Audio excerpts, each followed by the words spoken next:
to your Daily 5 for Wednesday, April 24th, 2024. I came across a movie, a TV movie, a German TV movie, as a matter of fact, from 1977 titled Operation Ganymed. And I had seen that this was a divisively rated film. And if you've listened for a while, you know that anytime I see a movie that is love it or hate it, I'm immediately interested.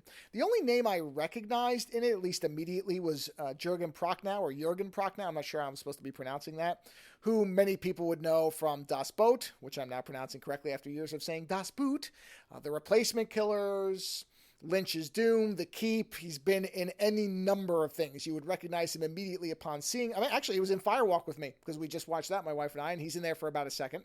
And he's in that, a lot of different things.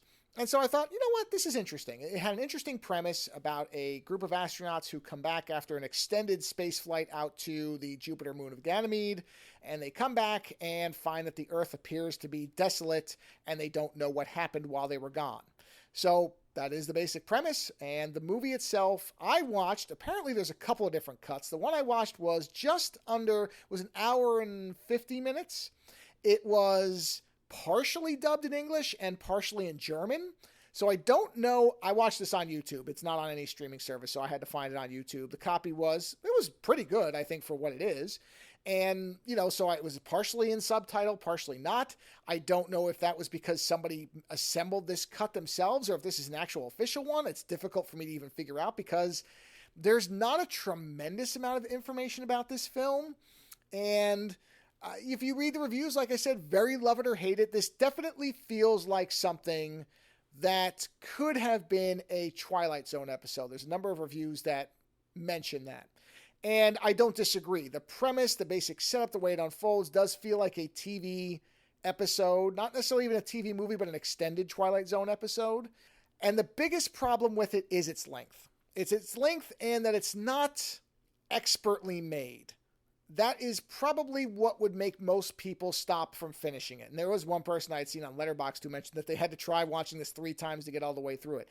I was able to do it in one shot. It wasn't that boring and bad, but I could definitely see people struggling to maintain interest because this movie absolutely did not need to, and I think there's a longer cut even than the one I watched, but it absolutely did not need to be an hour and 49 minutes long. This could have been 80 minutes top to bottom, and I think it would have been a much better movie. I could easily see somebody remaking this film.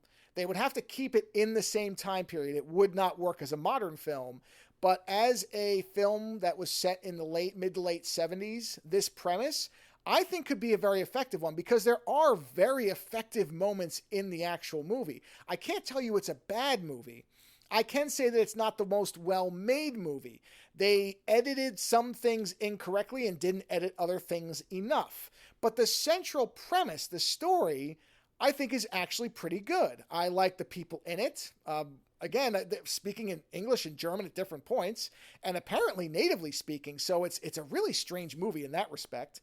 But as far as the performances, I liked everybody. The story, it does have some logical problems, and there are some things that could have been handled better, not in terms of stuff that doesn't date well, but just some of the narrative storytelling is very janky. But you get what's going on, and I think it is actually a pretty compelling story, and if it was told more efficiently, more economically, I think it would have been a much better film. But it was a TV movie. It doesn't appear to have had much of a budget, although I don't really care. Some people got very hung up on the budgetary limitations, which are very clear at different times.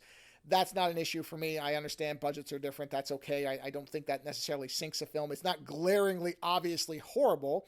It's just pretty clear they didn't have a ton of money. But again, I think the movie's basic setup has a lot of potential. I think as this exists, watch it for free on YouTube if you're interested, if you're curious. I think the first 30 minutes is not as bad as some people do. I think that's perfectly fine. I think everything after that is where it starts to feel like it's too long. I still think it's worth watching, but I don't know that this would warrant many revisits because it is too long. There's just no way around it. And the soundtrack is bizarre. That didn't bother me as much, but it does not make any sense with this film. It's almost worth watching to see if this soundtrack was like a temp track that they forgot to remove. I don't know. But again, 1977, Operation Ganymed on YouTube in several different cuts. I watched the hour 49-minute one. I had a good time with it once. You might too, but yeah, definitely too long. Later.